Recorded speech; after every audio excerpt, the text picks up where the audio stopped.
Today we are talking about Hindu Devasha, what actually we know Hinduphobia. Hinduphobia बढ़ता चला जा रहा है और उसके बारे में कोई कंसर्न भी मेन स्ट्रीम सोसाइटीज़ में नहीं है. उसका कारण ये है कि हमारे अपने हिंदू बहन भाई इस सिलसिला में खुल के आवाज़ नहीं उठाते, खुल के अपना नैरेटिव पेश नहीं करते. हम दूसरी तरफ देखते हैं एक लंबी हिस्ट्री है एंटीसेमिटिज़म की. हमारे जूस ब्रदर्स एंड सिस्टर्स ने अपनी स्पेस क्लेम की और उनको दुनिया भर में अपनी स्पेस मिली तमाम तर दिक्कतों के बावजूद. हम मुस्लिम बरादरी में देखते हैं उनको महसूस हुआ कि हमारे ख़िलाफ़ बात होती है. ख़ास तौर पर 9/11 के बाद इस्लामोफोबिया की टर्मिनोलॉजी क्वाइन हुई और उनके ख्याल में ये उनका प्रॉब्लम था और उन्होंने इसको पॉलिटिकली इतना आगे बढ़ाया कि अब किसी भी वेस्टर्न कंट्री में ज़रा सी बात को भी इस्लामोफोबिया के नाम से देखा और समझा जाता है. इसी तरह हम सिख बहन भाइयों को देखते हैं, वो भी अपनी आइडेंटिटी, अपनी इंटेग्रिटी के लिए भरपूर तरीके से आवाज़ उठाते हैं. ज़रा सी कहीं पर उन्हें महसूस हो कि आवाज़ उठती है तो वो कोई कसर उठा नहीं रखते पॉलिटिकल ईवानों को हिला देने के लिए. ऑन द अदर हैंड हमारे जो हिंदू बहन भाई हैं वो बहुत ही ज़्यादा हम्बल्ड हैं. उन पर इतने अटैक्स होते हैं कि ये कोई आज कल की बात नहीं, सदियों से ऐसा होता चला आ रहा है. शायद सदियों की ही वो साइकोलॉजी बनी हुई है कि अपने ऊपर जुल्म को वो बर्दाश्त करते रहते हैं और उस पर आवाज़ भी नहीं उठाते. मैं ख़ुद को बार बार कहता हूँ कि I am Hindu born in Muslim faith. हमारे यहाँ मुस्लिम उम्मा का एक वर्ड है. मेरे लिए जो उम्मा मेरी है वो हिंदू बरादरी है. बिकॉज़ उम्मा क्या होती है? वो सिविलाइजेशन, वो नेशन, वो कौम जिसके साथ आप महसूस करें कि आप घंटों बात कर सकते हैं, सालों जी सकते हैं मिलके. ये है मेरी उम्मा जो हिंदू सिविलाइजेशन के साथ जुड़ी हुई है. जब मैं अपनी हिंदू सिविलाइजेशन के बहन भाइयों को देखता हूँ तो वो इस सिलसिला में सबसे कम आवाज़ उठाते हैं. नैरेटिव भी नहीं है, कोई भी ऐसी बात नहीं हो रही. लेकिन एक थोड़ा सा रिलीफ मुझे कुछ सालों से देखने, सुनने और मुशाहदा करने की हद तक मिल रहा है कि ख़ास तौर पर अमेरिका में VHP वाले या अमेरिकन जो university, Hindu university of America है, world Hindu council of America है, हिंदू अमेरिकन फाउंडेशन है, इस तरह के जो इदारे हैं वो अब इस बात को उठा रहे हैं जो सिस्टेमिक हिंदूफोबिया, हिंदू द्वेषा यानी जो उसका एग्जैक्ट है वो उस पर आवाज़ उठा रहे हैं. लेकिन अभी ये आवाज़ बहुत धीमी है, उस तरह की नहीं है जिस तरह दूसरी बरादरियां अपने हकूक़ के लिए अपनी आवाज़ उठाते हैं और अपनी स्पेस को क्लेम करते हैं या रीक्लेम करते हैं. इसी अमल को आगे बढ़ाना ज़रूरी होगा. इसी पर बातचीत के लिए आज मैं जुड़ा हुआ हूँ कल्याण विश्वनाथ जी के साथ, जो हिंदू यूनिवर्सिटी ऑफ अमेरिका के बहुत ही इम्पॉर्टेंट फिगर हैं, और उनके साथ साथ जय बंसाल जी जो world Hindu council of America के साथ जुड़े होने के नाते हिंदू बरादरी के लिए बहुत काम कर रहे हैं. मैं इन दोनों दोस्तों को वेलकम करता हूं आज अपने शो में. I am joined with Jay Bansal ji as well as Kalyan Vishwanath ji. My first question to Kalyan Vishwanath, what is the difference between Hinduphobia and Hindu Devasha? That's a great question. We have debated extensively on this, this difference in the definition of these two terms. Phobia is actually a Greek word. It comes from Greece. Dvesha is a Sanskrit word. It comes from India. And the difference is phobia is centered around fear. For example, claustrophobia is the fear of enclosed spaces. Arachnophobia is the fear of spiders and so on. Now, Hinduphobia, in that logic, would imply fear of the Hindus. But in reality, nobody's afraid of the Hindus. There's a lot of distaste, dislike for Hinduism and Hindus and so on, there is no fear really. Dvesha, on the other hand, is more directly representing hatred or some sort of intense disdain or dislike for Hindus and Hinduism. So we thought we will work with the term Hindu Dvesha, but we're going to use it in conjunction with Hinduphobia, systemic Hinduphobia. So I hope that clarifies. No, thank you for this clarification. It really helps. Mr. J. Bansal, how do American Hindus experience Hindu Devasha today? Yeah, so good question. We are seeing Hindu Dvesha being expressed in many different ways. So for easy description, we'll try to put them in 5 broad categories. The first category is the academia.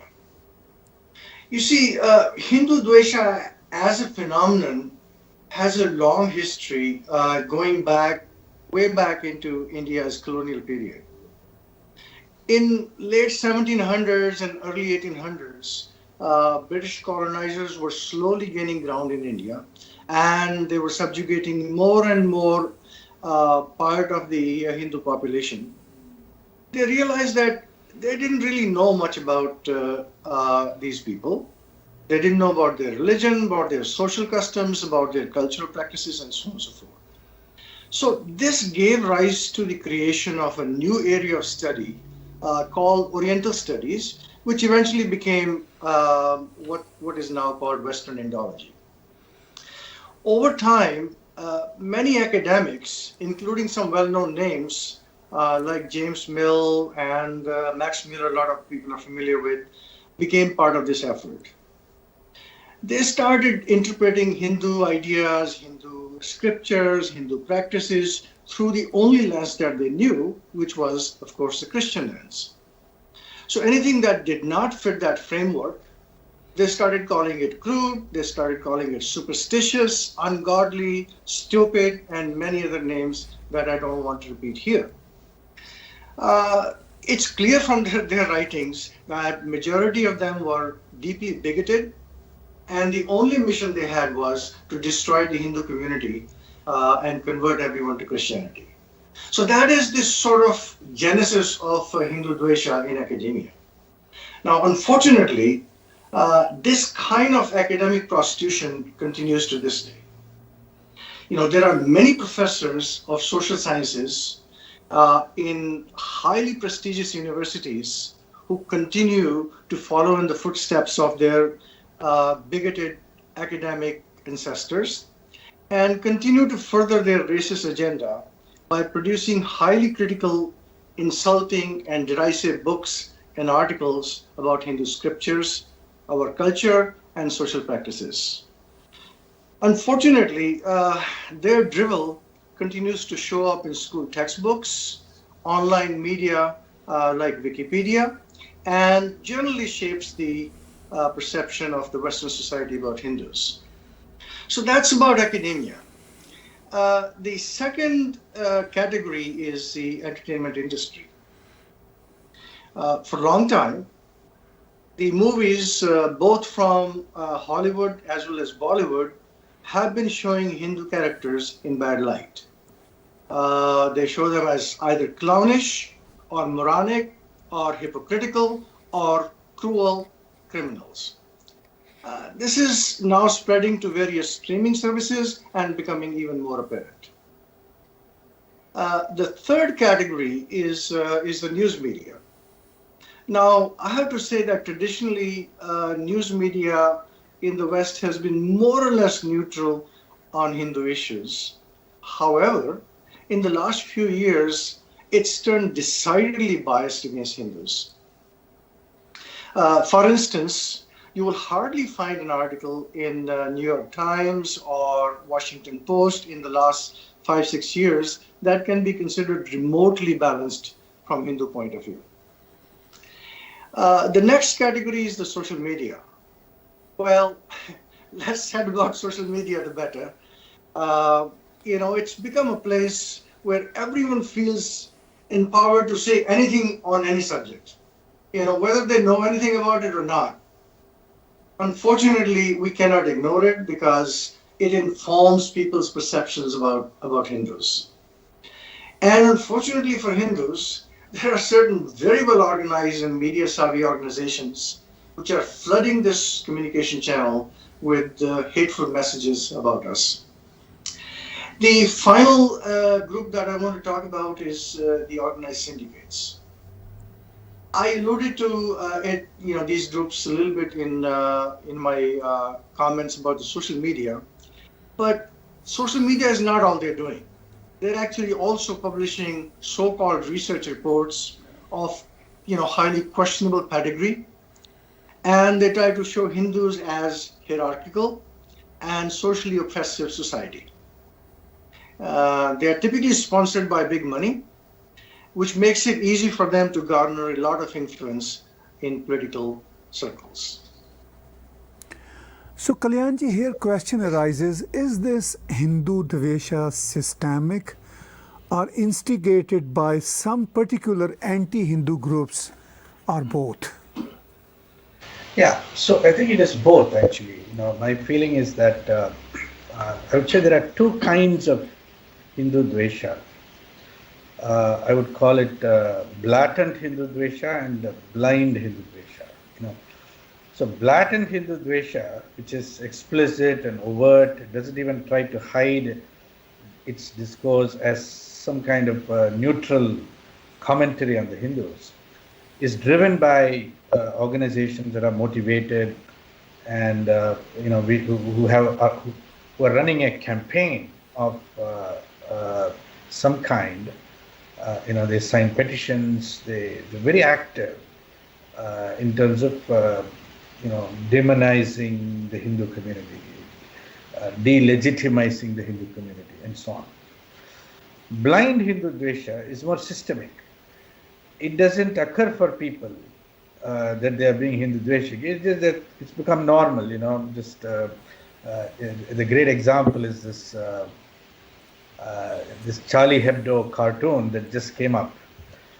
I don't know if you can put up that cartoon, but they right in the middle of this extraordinary pandemic, the second wave of the pandemic in India, Charlie Hebdo published a cartoon in which they showed all these people lying on the ground dying in India, and the caption was, 33 million gods and not one to give them oxygen, some such thing, And this is very, very insensitive, and it's almost like a kind of a blind Hindu Dvesha, It's so baked into the system that it becomes very normal. And unfortunately, Hindus will not react to it at all. They won't do anything. There is no such thing as a response to this. So it goes on and on. There's no fear of consequence. So therefore, anybody can say anything to get away with it with the Hindus. That's the problem. That's systemic. So it's both actually. So Jay Bansalji, is Hindu Devasha increasing, and if so, why? Yeah, so unfortunately Hindu Dvesha is on the upswing, in pitch as well as in volume. In fact, hardly any day goes by when you do not see something negative about Hindus in news media, social media, or academia. What is interesting is that the same news piece keeps bouncing around in various media channels, usually with little or no change as it goes around from one media type to another. It often feels like they're all working in tandem in an echo chamber with just ricocheting each other's news pieces. Sadly, this gang does not miss any opportunity, no matter how gruesome or how tragic, to find something bad to say about Hindus. My colleague Kalyanji just talked about this Charlie Hebdo cartoon, which, in very unfortunate circumstances for India right now, they find something nasty to say about the situation. So, to second part of your question, why is Hindu Dvesha on the rise today? I think there are many reasons for it, Tahirji. Certainly, the advent of the social media is one reason. See, it's so easy to use, doesn't require any particular skills or qualifications or any knowledge of the particular issue that you're commenting on. In fact, you can make something up on the spot and pass it on as real. The beauty is that there's plenty of people around the globe who are happy to take your message and without an iota of thought, lob it over the fence to others. And the end result is that it starts going around the globe in a matter of seconds.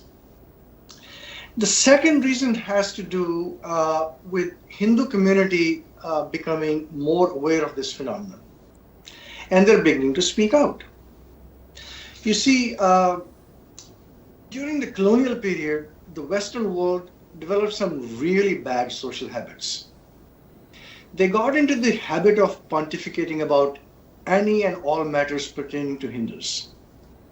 Hindu society, of course, had no choice but to put up with their nonsense. Even when the colonial period ended, the colonial mindset did not go away on either side.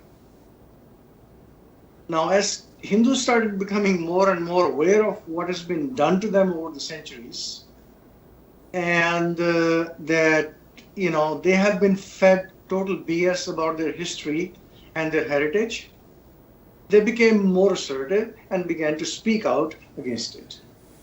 This obviously does not sit well with the Western world, which had gotten used to Hindus being totally docile on the world stage. Finally, there is a blowback effect on the political events that take place in India. As the current political system in India has tried to undo some of the gross historical injustices committed against Hindus over the centuries, the Western world, which has always believed somehow that they know how to run the Indian society better than the Indians themselves, began to hyperventilate. Naturally, anything they did not like, they called it oppressive, backward, Hindutva, and other epitaphs that would show us in bad light. So, yeah, there are many, many, many reasons why Hindu Dvesha is on the rise. So, Jai Bansalji, what is the impact of rising Hindu Devasha on the Hindus? Yeah, sadly, the impact is not good. In fact, it's pretty bad. Firstly, it confuses Hindus as to who they are, what their real history is, what their historical contribution to the world is. It creates a deep-seated inferiority complex in them about their culture and their social values. It leads to an inherent aversion of their social and cultural practices and a desire to adopt cultural values and habits of their former colonists. The Hindu diaspora in the West is actually starting to feel a bit threatened and is wondering about its place in the society going forward. They wonder if they will continue to enjoy the economic success that they have worked so hard to build over the last half century or so in America. And in the extreme case, they have to worry about their physical safety as well.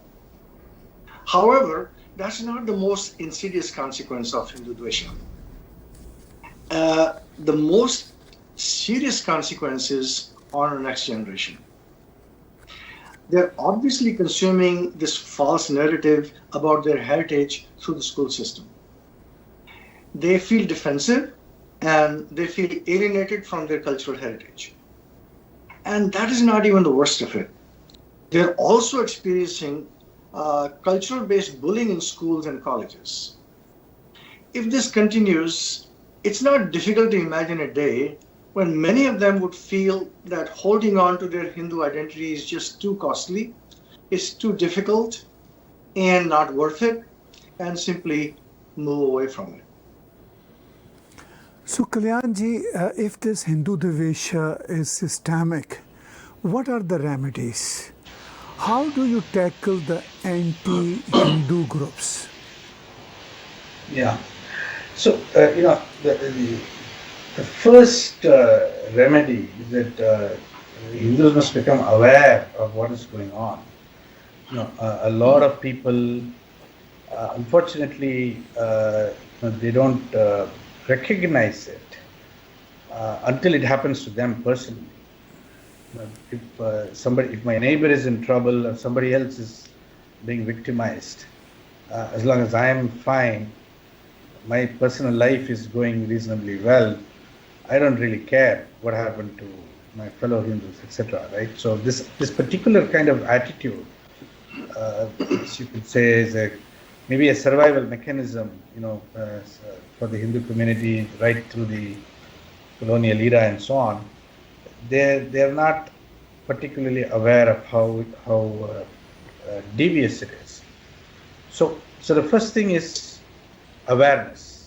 What we are doing is trying to raise awareness more than anything else. The second is the ability to respond in real time, and it's hard because something is happening every day. Going back to my example of the Charlie Hebdo cartoon, somebody posted a response. I had to say, God bless her for posting a response. The response said, 1 billion Hindus, but nobody's trying to behead you or something like that, which is, Charlie Hebdo will get away with saying whatever they want to say about the Hindus because, the Hindus will just shrug their shoulders and say, okay, fine, say whatever you want and go about their lives. So this is increasingly an opportunity for the Hindu community, which is to respond. So I'll give you another example. Recently, the Hindu American Foundation has sued a few people, Audrey Treshke, professor at Rutgers University, as well as Al Jazeera, and a few other entities for making some outlandish claims about Hindu American Foundation. So specifically, the claim they made was that something to do with misuse of funds received from COVID-19 related funds available from the government of the United States.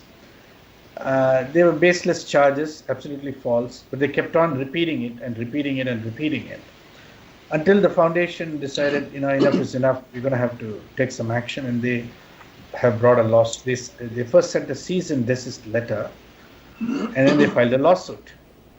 So this legal action is an important element of the response, how to respond to organizations and other individuals engaging in Hindu Devasha. Today there is a very settled and committed response when somebody engages in what you might call Islamophobia or anti-Semitism.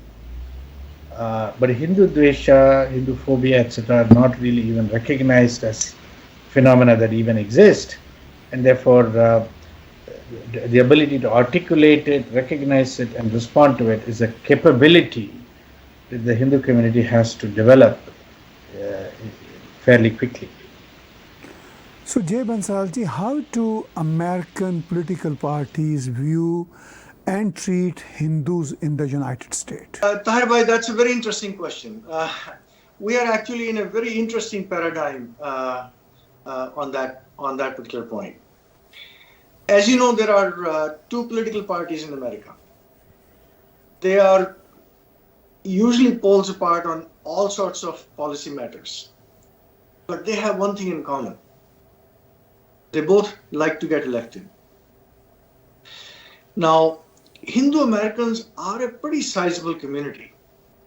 According to some figures, there are about 4 million Hindus in America today.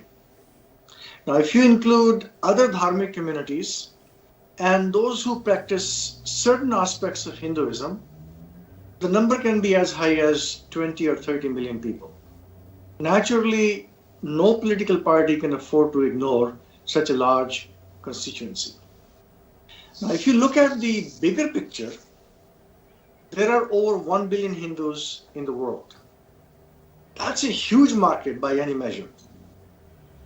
In addition, there are many geopolitical circumstances that give India and Hindus a strong position for any social bargain. The problem is that Hindus haven't yet learned how to use their political muscle. They organize fundraisers for politicians, but then they don't know how to articulate what they need from them. They're more interested in taking pictures with these politicians so that they can impress their friends with their political clout. However, I believe that it's only a matter of time that this will change, because I believe adversity makes people smart. I think Hindus will learn how to use their political power to get better bargain in the society than they're getting today. I hope it happens sooner than later, but I feel it's inevitable because the alternative is too painful to contemplate. Kalyan ji, based on our discussion so far, do American Hindus have a clear narrative? If not, then why not? Yeah, so most American Hindus, have become engineers, doctors, business people. They are very successful in technical domains, in finance, for example, on Wall Street, and so on. But they are not particularly grounded and knowledgeable in the humanities, the social sciences, the liberal arts, and so on. What that does is our knowledge and understanding of narratives themselves, how they get constructed, how they have been constructed, and how they continue to be constructed, is pretty cursory, pretty weak. So often what happens is, we don't even recognize that what we are hearing today as an isolated incident in the New York Times or on the BBC or in the Times of India is just the latest episode in a grand narrative about the Hindus that's been constructed over a 200-year period. We don't understand it. We just experience it as one isolated incident. So not only Hindus are not terribly educated on the dimension of narratives, narrative building, and the existing narratives in which they exist, they are not actively engaged in creating narratives either, because they don't participate in these domains. For example, it's very rare, that CNN or MSNBC or Fox News or any one of these channels invites a person as a Hindu to speak about a particular topic. People may show up as physicians, as successful Silicon Valley entrepreneurs, as chief executives of big corporations, and so on. Even as professors of various technical disciplines, a neurosurgeon or a professor of computer science or artificial intelligence, and so on. So there is a lot of Hindu presence in deeply technical domains. But you pick up a topic like human rights or threats to democracy or any one of these social causes and issues and so on. Nobody ever asks somebody to come and talk about them from a Hindu perspective, because in the mainstream narrative structure, Hindu presence or Hindu narrative has been marginalized into becoming a footnote, meaning that, yeah, there are also Hindus, but nobody looks for a particularly significant view from the Hindus. So, as a result, the activity of narrative creation is barely beginning right now, it's barely underway.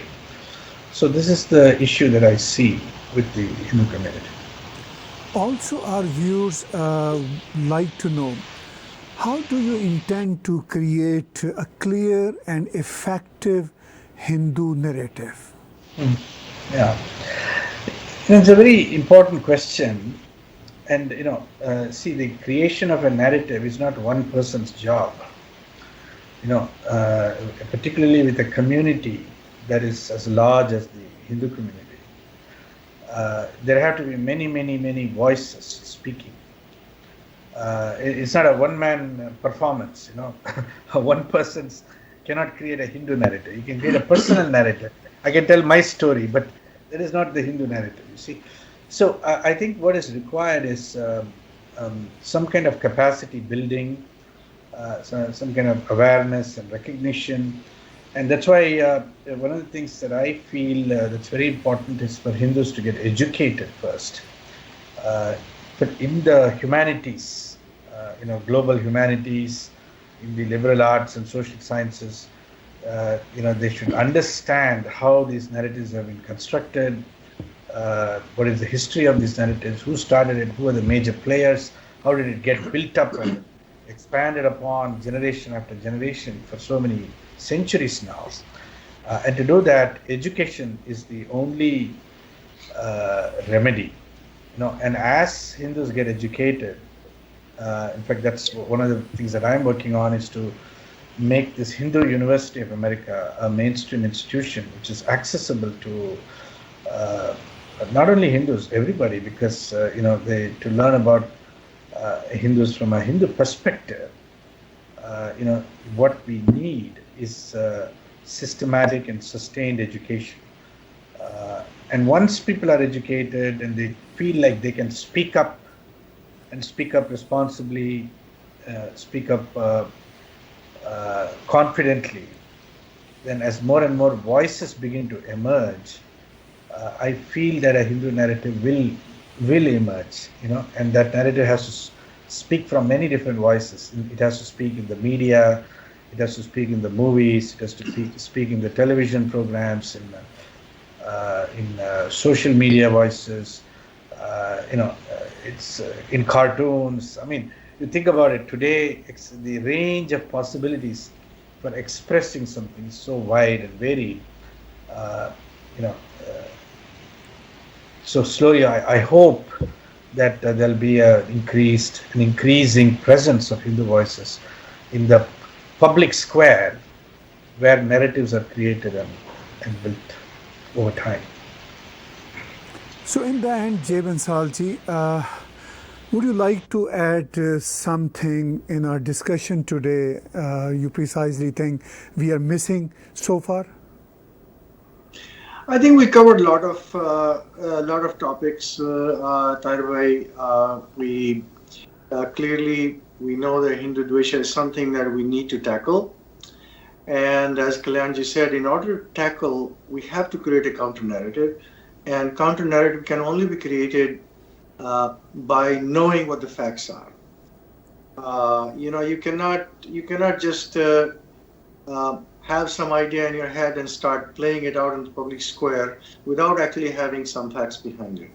So I think educating ourselves is the key, and I look forward to a day when we have enough foot soldiers in this, in this battle for reclaiming our heritage and reestablishing the truth about our heritage. I think we will explore different aspects of this issue perhaps in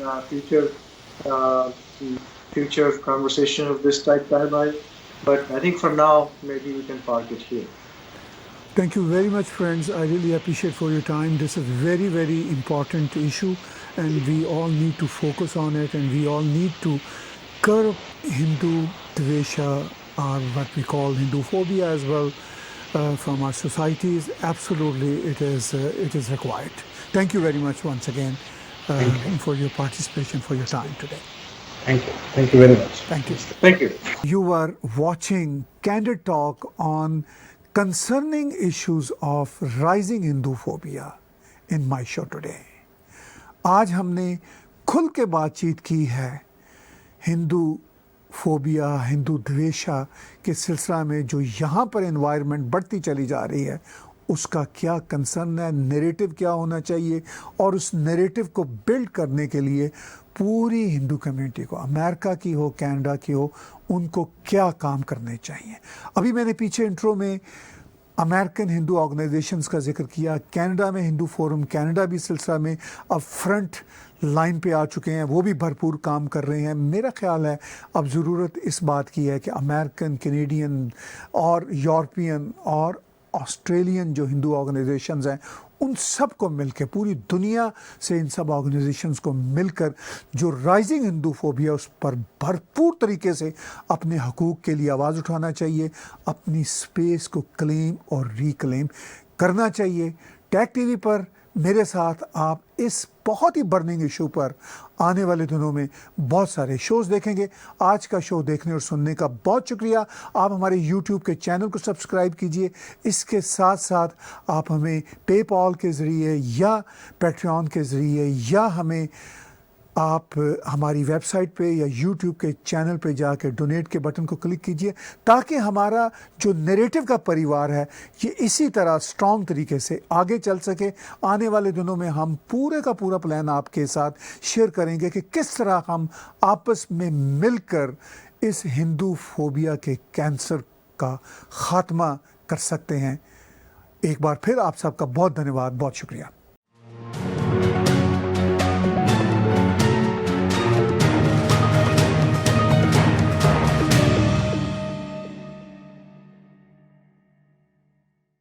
Subscribe Tag TV YouTube channel and press the notification button.